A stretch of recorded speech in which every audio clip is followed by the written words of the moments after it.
حسینا جس سر کو کٹانے چلے ہیں. جس کا رسول رؤوف الرحیم ہے، نہیں چاہتے کہ کوئی بندہ جہنم میں جائے. ان کا نواسا کب چاہے گا؟ دشمن صحیح، مگر یہ جہنم کی تعداد بڑھی تو میرا کیا فائدہ؟ موقع دو سدھرنے کا، موقع دو سنبھلنے کا، اپارچونٹی دو گائیڈنس پانے کا. مقصد یہ تھا یزیدیوں تم کسی کو قتل نہ کرو، اسی میں تمہاری بھلائی ہے، اسی میں تمہاری بچت ہے، فلاح ہے. بدل دو اپنے ارادے کو، بدل دو اپنے خیالات کو. اہل بیت کے خون سے اپنی تلواروں کی پیاس نہ بجھاؤ. خطبہ دیا، سمجھایا، موقع دیا، لیکن محسوس ہوا کہ یہ سب بے شرمی کی انتہا کو پہنچے ہوئے ضدی، یہ کلاب الدنیا بھی ہے، کلاب النار بھی. یہ دنیا کے کتے جہنم کے کتے بننا چاہتے ہیں، مگر پھر بھی رحمت للعالمین کا نواسا، رحمت عالم کا پروردہ نظر کردہ اپنے دشمنوں کو یہ بھی موقع دے رہا ہے کہ اگر تم کچھ لوگوں کو قتل کر کے اپنی تلوار کی پیاس کو بجھانا چاہتے ہو تو لو میں تمہیں حر دے رہا ہوں، لو میں تمہیں وہب دے رہا ہوں، لو میں آوان دے رہا ہوں، لو میں اپنے انصار دے رہا ہوں. اگر اس سے بھی تسلی نہیں ہوتی تو لو میں تمہیں قاسم بن حسن دے رہا ہوں. اب بھی تسلی نہیں ہوتی تو لو علی اکبر کی جوانی لے لو. اب بھی تسلی نہیں ہوتی تو عباس کے بازو لے لو. اب بھی تسلی نہیں ہوتی تو علی اصغر کا خون لے لو. لیکن مجھ تک جلدی مت کرنا. میں رحمت عالم کا نواسا ہوں، رحمت بھری نظر سے تمہیں مہلت دے رہا ہوں. مجھے مارنے میں عجلت مت کرنا. اگر تم اتنے لوگوں کو شہید کر کے رک جاؤ، تائب ہو جاؤ، تو میں رحمت للعالمین کا نواسا ہوں، بیٹا ہوں. میں محشر میں تمہارے ان گناہوں کی مغفرت کروا سکتا ہوں، کیونکہ علی اکبر کا قاتل قاتل مومن ہے، عباس کا قاتل قاتل مومن ہے، قاتل حر قاتل مومن ہے، قاتل علی اصغر قاتل مومن ہے. قتل مومن شدید ترین گناہ کے باوجود مغفرت میں کروا سکتا ہوں. مجھے مارنے میں جلدی نہ کرنا. میرا قتل قتل مومن نہیں، قتل دین بن جائے گا، اور قاتل دین کی مغفرت نہیں. لیکن جب یہ محسوس ہونے لگا، ختم اللہ علی قلوبہم وعلی ابصارہم، جب اللہ تعالیٰ نے ان کی سماعت پر، ابصار پر، بصارت پر پہرا بٹھا دیا، مہر لگا دیا، اور حجت تمام ہو گئی. جتنی مہلتیں دینی تھی دی جا چکی، جتنی مواقع فراہم کرنے تھے ہو چکے، جتنی بار ضمیر کو جگانا تھا جگا چکے. لیکن ان مردہ دلوں میں ٹس سے مس جب کوئی نہیں ہوا تب بالآخر فیصلہ وہی ہوا. اے نانا جان، جو میں نے وعدہ کیا تھا نبھانے جا رہا ہوں. اے پدر بزرگوار خیبر شکن، جس نیت سے آپ نے پرورش کی ہے اس مقصود کی طرف جا رہا ہوں. اے مادر مہربان خاتون جنت، جو سمجھ کر آپ نے دودھ پلایا تھا آج اس کا حق ادا کرنے جا رہا ہوں. نتیجہ کیا ہوا؟ خیمے میں گئے، اپنے والد کا، اپنے نانا کا کپڑا لیا، سر پہ امامہ باندھا، اور زیب تن ہو کر دلدل پر بیٹھ کر خاندان کو آخری سلام کر کے میدان کارزار میں حسین اتر پڑے. ایڑ لگائی، گھوڑے کو ناز ہے کہ آج امام میرے اوپر ہے، امام کو ناز ہے کہ گھوڑا بھی میرا وفادار ہے۔ چل پڑے امام نے یزیدی لشکر پر جب حملہ کیا، وار کیا، یزیدیوں میں انتشار پیدا ہو گیا۔ حیدری کچھار کا شیر نر جب بفر کر زیادی بھیڑیوں پر حملہ آور ہوا تو کشتوں کے پشتے لگا دیا، لاشوں کا ڈھیر لگا دیا۔ بھوکا پیاسا حسین کھاتے پیتوں کو کاٹتا ہوا چلا جا رہا ہے۔ تلوار چمکی، ہوا میں لہرائی تو ایسا نہیں لگتا تھا کہ حسین کے تنہا ہاتھ میں اکیلی تلوار ہے، ایسا لگتا تھا جیسے آسمان کی تمام بجلیاں تلوار میں سما گئی ہوں، ایسا لگتا تھا کہ ستاروں نے اپنی جگہ چھوڑ کر ذوالفقار کی دھار میں آ گئی ہوں، ایسا لگتا تھا کہ آدم کا ہاتھ دعا کے لیے اٹھ گیا ہو، ایسا لگتا تھا کہ نوح کی کشتی اپنے نجات کا رخ دیکھ رہی ہے، ایسا لگتا تھا کہ دریائے نیل میں فرعون غرق ہو رہا ہے، یزیدی تباہ ہو رہے ہیں، ایسا لگتا تھا جیسے کعبے کا رخ کعبہ کی طرف ہو گیا ہو۔ ایک جگہ جمع ہوا کعبہ متحرک کعبے کو دیکھ رہا ہے، ایک جگہ جمع ہوا کعبہ متحرک کعبہ کو دیکھ رہا ہے۔ محبتوں کا قبلہ، عقیدتوں کا کعبہ یزیدیوں کے مقابلے میں کھڑا تلوار چلا رہا ہے۔ ایسا لگتا تھا کہ حسین کے بازو میں حیدر کرار کا بازو سما گیا ہو، ایسا لگتا تھا جیسے فاطمہ زہرا کا دودھ حسین کی رگوں میں نیا خون بن گیا ہو، ایسا لگتا تھا آپ نعرہ بند کیجئے، ایسا لگتا تھا جیسے تمام جنہ انتظار دے رہے ہیں، داد شجاعت دے رہے ہیں اور ان کی دعاؤں میں فرشتوں کی آمین شامل ہو گئی ہو، ایسا لگتا تھا کہ صداقت سمٹ گئی ہے، ایسا لگتا تھا کہ عدالت نے پکڑ لیا ہے، ایسا لگتا تھا کہ سیادت نے اپنے جلوے دکھا دیے ہیں، ایسا لگتا تھا کہ تنہا حسین میں جرأت موسیٰ بھی ہے، استقامت ابراہیم بھی ہے، ارادہ اسماعیل بھی ہے۔ یہ اس وقت سامنے شیطان تھا، اسماعیل کا ارادہ پہاڑ تھا، اس وقت یزیدی فوج ہے، حسین کا ارادہ پہاڑ ہے۔ تلوار چلتی رہی، کشتوں کے پشتے لگتے رہے، لاشوں کے ڈھیر لگا دیے۔ اب اس تلوار کو روکا کیسے جائے؟ اس تلوار کا رکنا یزیدی نقطۂ نظر سے بہت ضروری تھا۔ یہ تلوار رکے گی تو یزیدی بچیں گے۔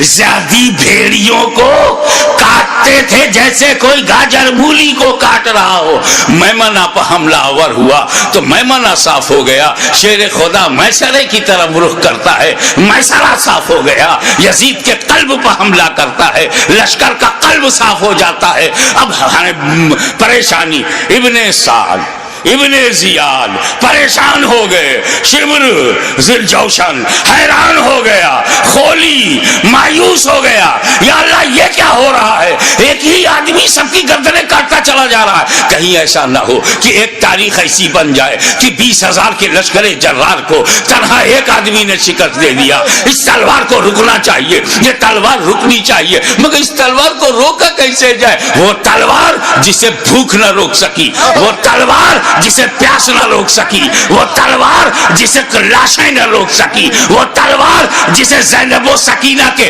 مریض خطر میں آ جانے کا اندیشہ نہ روک سکا، وہ تلوار جسے علی اکبر کی لوٹی ہوئی جوانی نہ روکے، وہ تلوار جسے لٹا ہوا قاسم کا شباب نہ روکے، وہ تلوار جسے عباس علم بردار کے کٹے ہوئے بازو نہ روکے، وہ تلوار جسے معصوم اور شیر خوار بچہ علی اصغر کی موت نہ روک سکے، اس تلوار کو کوئی روک نہیں سکتا۔ زمین بھی تائید میں ہے، آسمان بھی حمایت میں ہے، فضا بھی مددگار ہے، اس تلوار کو کوئی روک نہیں سکتا۔ وہ تلوار جو بھوک سے نہ رکے، پیاس سے نہ رکے، قتل سے نہ رکے، خیموں میں لاشیں لے جانے سے نہ رکے، اچانک وہ تلوار رک گئی، وہ تلوار رک گئی۔ بس یہی نازک سا موڑ ہے، وہ تلوار رک گئی۔ بھوک سے نہیں، پیاس سے نہیں، شہیدوں کی شہادت سے نہیں، بہو بیٹیوں اور بہنوں کے خطرے میں جانے کے اندیشے سے نہیں رکی. وہ تلوار اس لیے رک گئی کہ نماز کا وقت ہو گیا. سبحان اللہ. نماز کا وقت ہو گیا. اتر پڑے زخمی،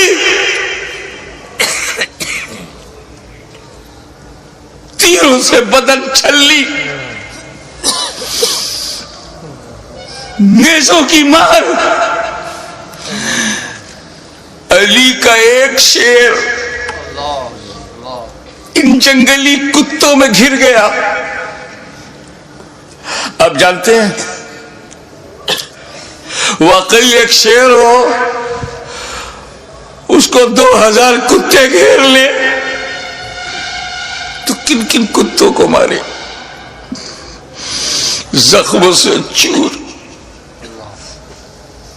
ہر بدن کے ہر حصے سے لہو.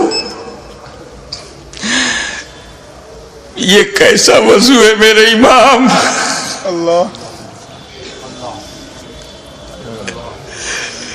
ہمارے لیے، امت کو بچانے کے لیے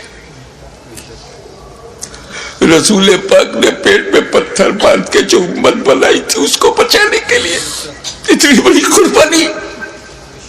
یا اللہ یا اللہ.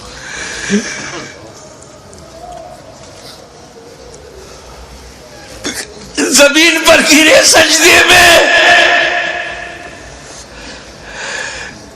یزیدیوں نے سوچا بس یہی موقع ہے، اگر یہ اٹھے گا شیر تو پھر مارے گا، اسے اٹھنے نہ دو. شقی القلب پتھر دلوں نے نبی کا کلمہ پڑھتے ہوئے بھی نبی کے نواسے کو، نبی کی جان کو، نبی کی پہچان کو، نبی کے بیٹے کو، نبی کی نسل کو، نبی کی اولاد کو، نبی کے نور کو سجدے کی حالت میں ایسا وار کیا سر مبارک تن مبارک سے جدا ہو گیا. انا للہ و انا الیہ راجعون.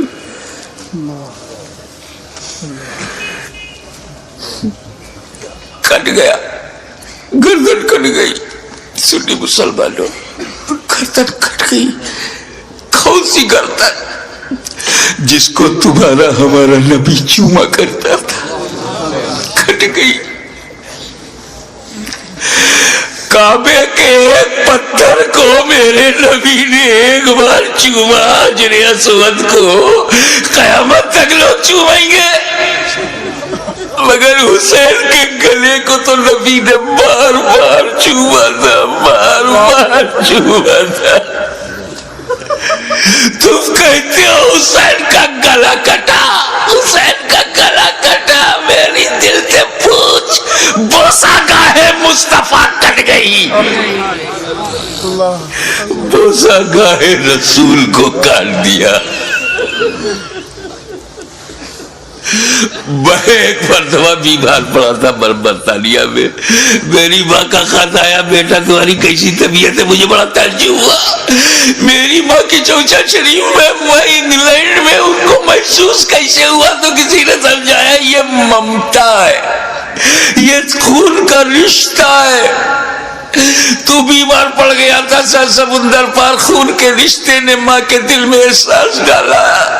ارے جب ماں بیٹے میں احساس کا یہ رشتہ ہوتا ہے تو جب حسین کا گلا کٹا ہوگا تو لب مصطفیٰ پہ کیا گزری ہوگی.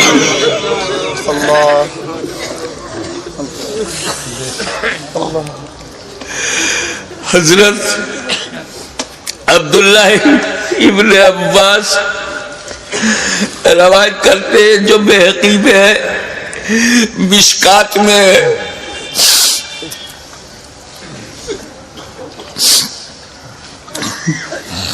کہ ام المومنین ام سلمہ نے خواب میں دیکھا کہ کہ حضور صلی اللہ علیہ وسلم کے ہاتھ میں شیشہ ہے. پوچھا یا رسول اللہ یہ کیا ہے؟ کہا یہ میرے بیٹے حسین اور کربلا کے شہیدوں کا خون میں صبح سے اس میں جمع کر رہا ہوں. رسول مبارک کی ریشی مبارک پر غبار بالوں میں بکھرا ہوں، ہاتھ میں شہدائے کربلا کا لہو. کتنا دل دکھ گیا ہوگا رسول پاک کا.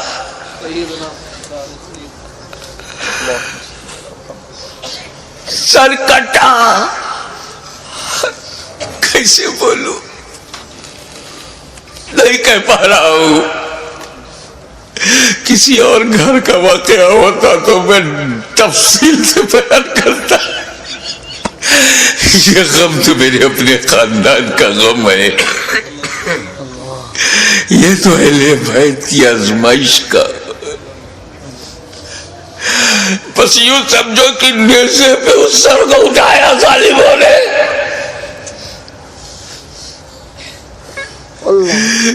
نیزے پہ اٹھانے کا مطلب کچھ سمجھ میں آیا؟ گردن کٹ گئی، نیزے کو رکھا گا اس گلے میں جس سے رسول پاک کا لعاب دہن گزرا تھا، وہ گلا جس سے خاتون جنت کا جنتی دودھ گزرا تھا، جس پر علی مرتضیٰ کے دیے ہوئے لقمے گزرے تھے. امام علی مقام کے گلے میں وہ گلا کٹا ہوا دیکھا ہوگا نا، جب گلا کٹتا ہے تو ایک اسی میں ڈال دیا. ارے جسے نبی چومتے تھے اس پہ تم نے نوکے نیزا. یزیدیوں، تم نے کل بھی حسین کو ستایا تھا، آج بھی ستا رہے ہو. فرق یہ ہے کہ کل نوکے نیزا سے تکلیف پہنچائی تھی، آج اپنی تقریروں میں نوکے زبان سے تکلیف پہنچا رہے ہو، نوکے قلم سے تکلیف پہنچا رہے ہو. یاد رکھو حسین نے امت کو اسی لیے بچایا ہے کہ ساری زندگی امت حسین پر قربان ہوتی رہے گی، حسین پر ہم اپنی جان دیتے رہیں گے. نیزے پہ اٹھا لیا. یہ تو ہندوستان کا کوئی اتیاچاری بھی نہیں کرتا. نیزے پہ اٹھا لیا، حسین کے سر مبارک کو لو کے نیزہ پہ رکھ کر اٹھا دیا. جلوس نکالا، لوگ نیزہ پہ بلند کر دیا امام کا سر، اور وہیں سے میرا امام اپنے غلاموں کو آخری درس دے رہا ہے. اے میرے غلاموں، دیکھو یزیدیوں کی بھیڑ میں، یزیدیوں کے لشکر میں تیرا امام کا سر اوپر ہے، تیرے امام کا سر اوپر ہے، تیرے امام کا سر بلند ہے. یعنی جن کا سر کٹا نہیں ان کا سر نیچے ہے، جس کا کٹ گیا وہ سر بلند ہے. تبھی تو غریب نواز نے کہا سردار نداد دست در دست یزید حقا کی بنائے لا الہ حسین. وآخر دعوانا الحمدللہ رب